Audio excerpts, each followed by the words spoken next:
5 minuto na lamang, ACES na ng umaga, resulta ng DNA testing sa pamilya na missing sa Bungero, 3 linggo pa mailalabas, sabi po ng NBI.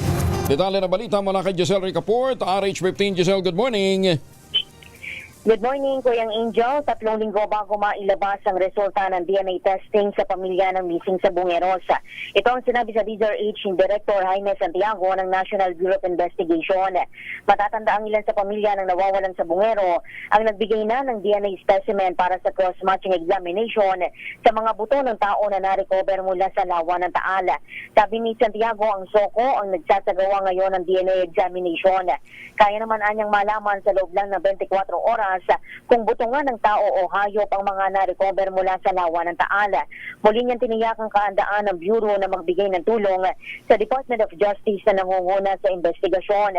Sabi ni Santiago, nagsa-standby ang kanilang mga forensic expert at ang iba pang suporta, kagaya ng lie detector testing kung kakailanganin ng kagawaran. Pakinggan natin si Santiago.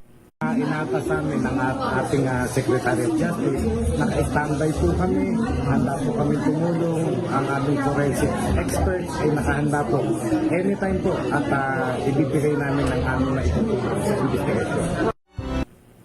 Ito si Giselle Ricaport para sa DZRH, una sa Pilipinas, una sa Pilipino. Maraming salamat, Giselle.